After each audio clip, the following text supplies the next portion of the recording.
જય શ્રી કૃષ્ણ વિદ્યાર્થી મિત્રો. અગાઉ આપણે લોકશાહી સરકાર ભણી જ ગયા છે. આપણે 15મા પાઠ ભણતા છે સરકાર, બરાબર. એમાં લોકશાહી સરકાર આપણે ભણી ગયા. આજે જોવાના છે સામ્યવાદી સરકાર.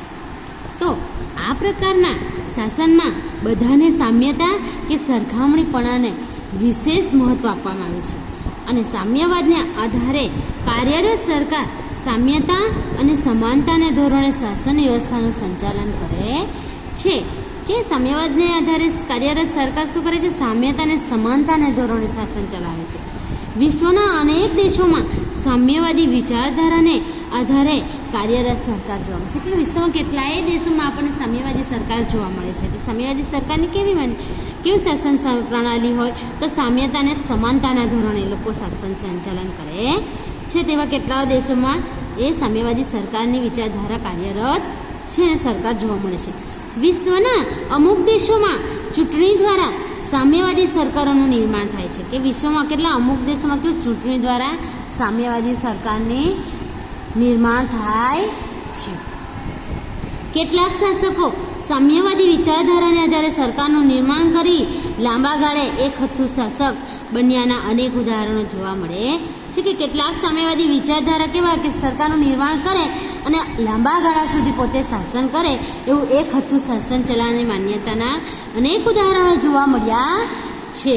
શ્રમિકો, મજૂરો કે શાસિત લોકોને આર્થિક, બૌદ્ધિક કે વૈચારિક રીતે સમાનતા કે સામ્યતાના આધારે સરકારનું સંચાલન કે શાસન જોવા મળે છે. કે શું કે શ્રમિકો, મજૂરો અને જે શાસિત લોકો છે તેની આર્થિક, બૌદ્ધિક અને વૈચારિકતાની સમાનતા અને સામ્યતાના આધારે સરકાર સંચાલન અને શાસન કરતું જોવા મળે છે. વ્યક્તિગત કે બળજબરીથી શાસન ચલાવનાર કેટલાક શાસકો આજે સામ્યવાદથી દૂર રહી રાજાશાહી કે એક વ્યક્તિ કેન્દ્રીય શાસન કરે છે. કે વ્યક્તિગત કે બળજબરીથી શાસન ચલાવનાર કેટલાક એવા શાસકો છે જે સામ્યવાદથી દૂર રહે છે અને પોતાના દેશમાં રાજાશાહી કે વ્યક્તિ કેન્દ્ર શાસન ચલાવે છે. વિશ્વમાં સામ્યવાદી વિચારધારાને ડાબેરી વિચારધારા તરીકે ઓળખાય છે. કે વિશ્વમાં સામ્યવાદી વિચારધારાને બીજા કયા નામે ઓળખવામાં આવે છે? તો ડાબેરી વિચારધારા તરીકે પણ ઓળખવામાં આવે છે.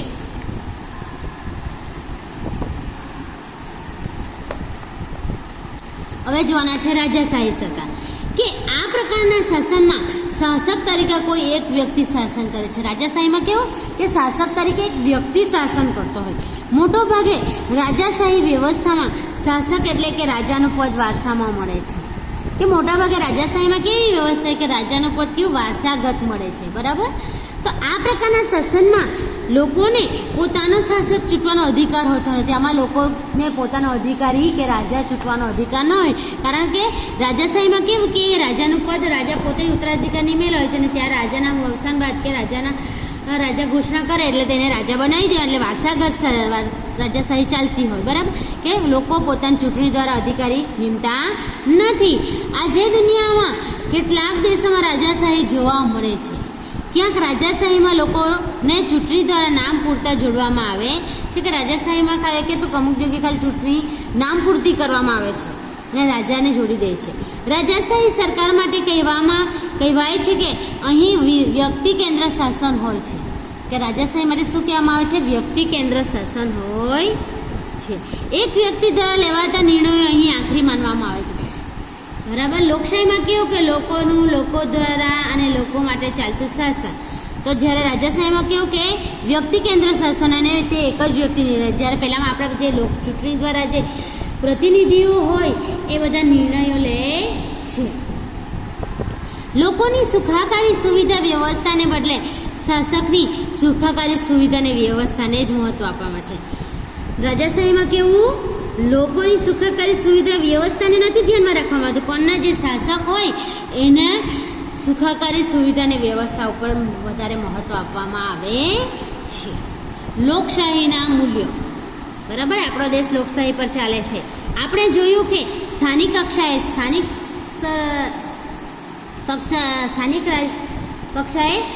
સરકાર, રાજ્ય કક્ષાએ રાજ્ય સરકાર અને રાષ્ટ્રીય કક્ષાએ રાષ્ટ્રીય સરકાર. તો સ્થાનિક કક્ષાએ, રાજ્ય કક્ષાએ અને રાષ્ટ્રીય કક્ષાએ શાસન થાય છે આપણા દેશમાં. કઈ જગ્યાએ શાસન થાય છે? સ્થાનિક કક્ષાએ, રાજ્ય કક્ષાએ અને રાષ્ટ્રીય કક્ષાએ. તો લોકોના જીવન ધોરણને ઊંચું લાવવા અને તેમની સુખાકારી માટે લોકશાહી શાસન વ્યવસ્થા કાર્ય કરે છે. કે લોકોનું જીવન ધોરણ ઊંચું લાવવા માટે, કારણ કે લોકશાહીમાં લોકોના વિશે વિચારવામાં, જ્યાં રાજાશાહીમાં વ્યક્તિ કેન્દ્ર શાસન હોય એટલે તે વ્યક્તિ વિશે વિચારવામાં આવે, બરાબર. તો લોકોના જીવન ધોરણને ઊંચું લાવવા માટે, તેમની સુખાકારી માટે લોકશાહી શાસન વ્યવસ્થા કાર્ય કરે છે. લોકોને કેન્દ્રમાં રાખીને જરૂરિયાત છે. પહેલામાં વ્યક્તિગતને કેન્દ્રમાં રાખે છે, જ્યારે અહીંયા લોકોને કેન્દ્રમાં રાખીને જરૂરિયાત અને ભાવિ આયોજનો કરતી વખતે ધ્યાનમાં રાખવામાં આવે છે. લોકો પોતાની તરફેણમાં મતદાન કરે તે માટે લોકશાહી શાસકો સરકારનું સંચાલન કરે છે. કે લોકો પોતાના તરફેણના મતદાન કરે છે, પોતાને જે પ્રતિનિધિ યોગ્ય લાગે એને જ મત આપે છે અને તેને શાસક બનાવે છે. શાસકો સરકારનું સંચાલન કરે છે.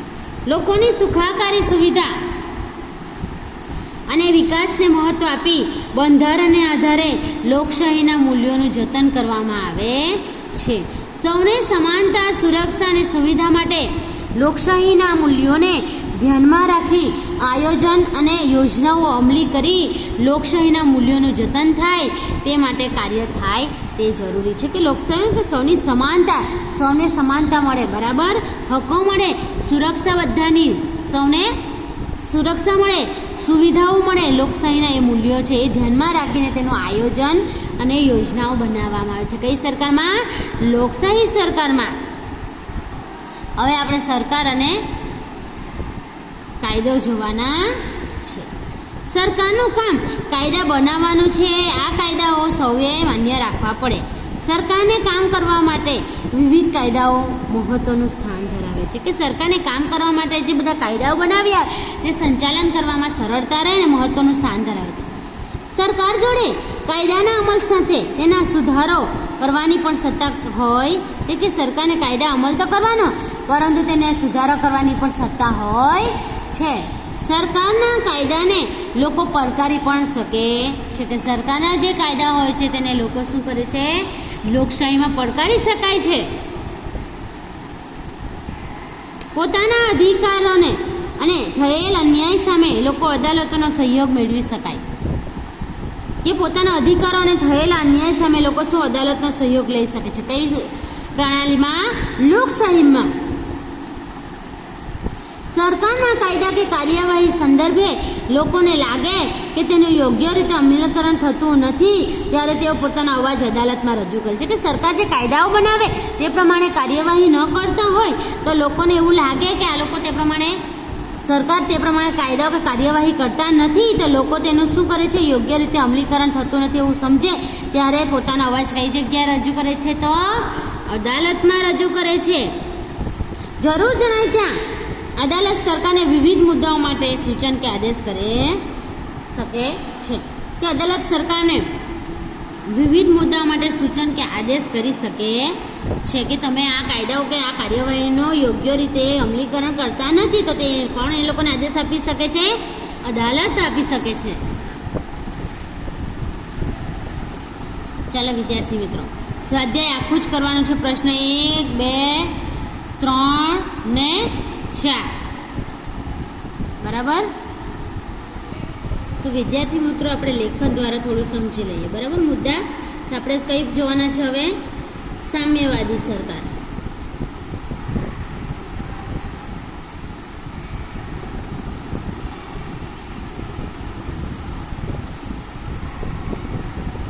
કે સામ્યવાદી સરકારનો શું મતલબ? તો સામ્યવાદને આધારે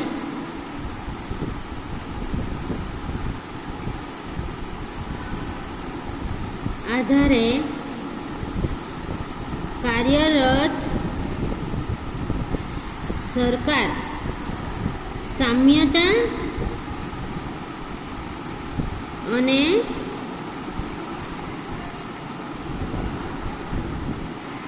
સમાનતાના ધોરણે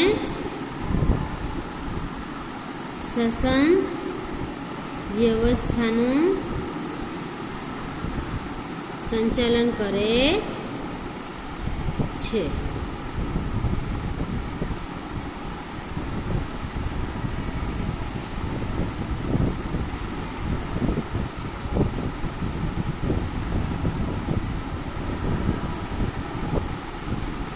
વિશ્વમાં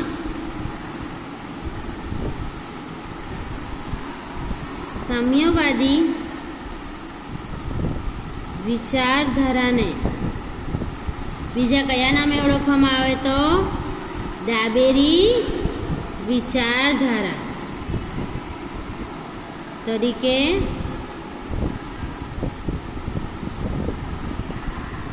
ઓળખવામાં આવે છે. હવે જોવાના છે રાજાશાહી સરકાર.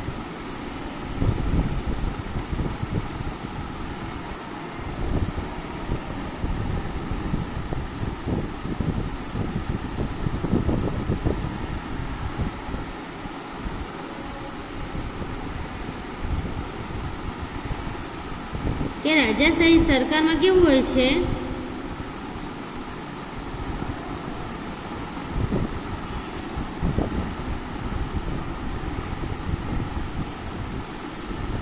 શાસનમાં શાસક તરીકે એક વ્યક્તિ શાસન કરે છે. અને મોટે ભાગે એમાં કેવું હોય છે રાજાશાહી વ્યવસ્થામાં શાસક એટલે કે રાજાનું પદ વારસામાં મળે.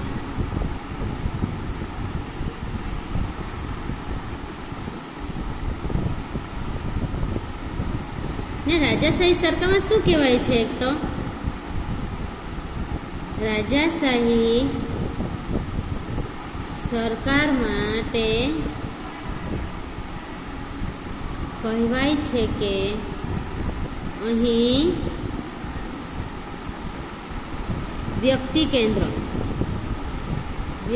કેન્દ્રી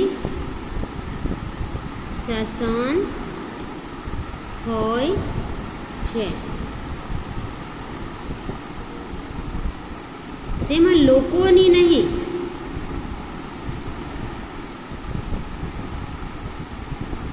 તેમાં સુખાકારી સુવિધા કે વ્યવસ્થા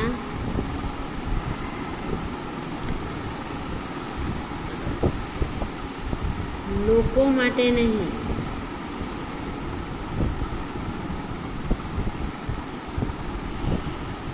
પરંતુ એક શાસકને મહત્વ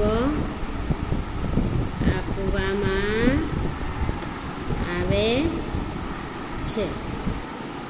હવે લોકશાહીનું મૂલ્ય શું? લોકશાહીનું મૂલ્ય તો સ્થાનિક સરકાર, સ્થાનિક કક્ષા, રાજ્ય કક્ષા અને રાષ્ટ્રીય કક્ષા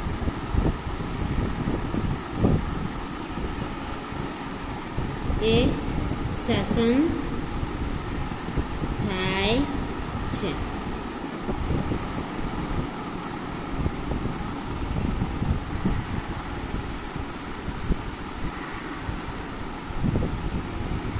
તેમાં શું લોકશાહીમાં તો લોકોના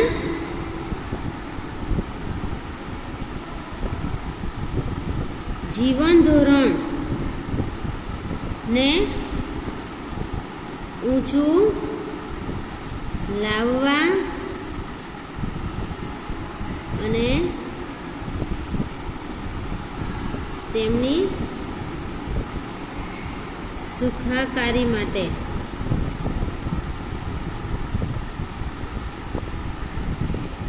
લોકશાહી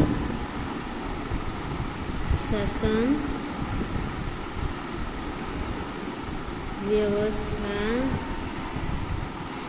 કાર્ય કરે છે.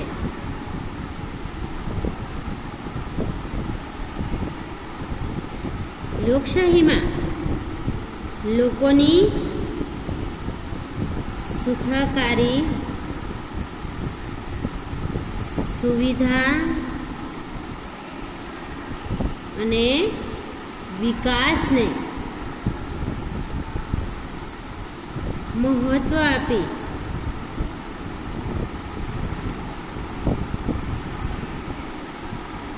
બંધારણને આધારે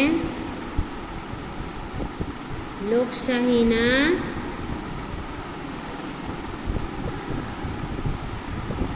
મૂલ્યોનું જતન કરવામાં આવે છે. હવે આપણે જોવાના છે સરકાર અને કાયદા.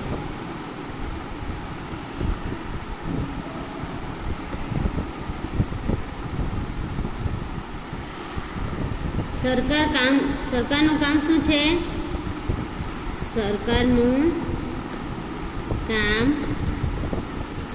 કાયદા બનાવવાનું છે.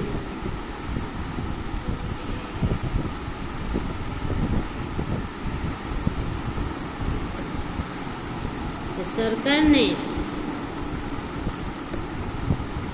કામ કરવા માટે વિવિધ કાયદાઓ મહત્વનું સ્થાન ધરાવે છે.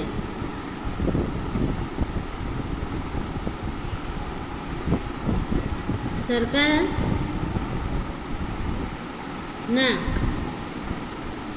કાયદાને લોકો પડકારી પણ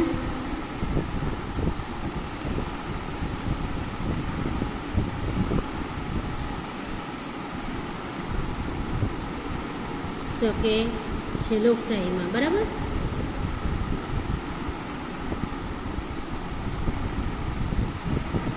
હવે સરકારના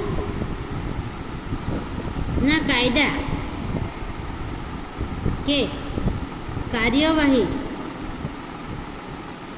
સંદર્ભે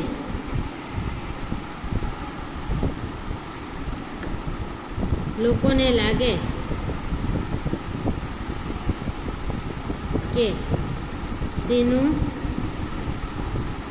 યોગ્ય રીતે અમલીકરણ થતું નથી, ત્યારે તેઓ પોતાનો અવાજ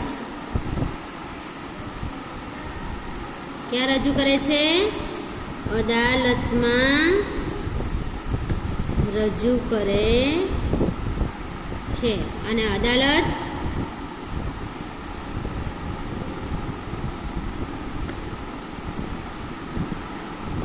તેમના એ મુદ્દાનું સૂચન કે આદેશ સરકારને કરી શકે છે. આ થયો પાઠ 15 સરકાર. બરાબર ને આખું સ્વાધ્યાય કરવાનું છે. સૌને જય શ્રી કૃષ્ણ.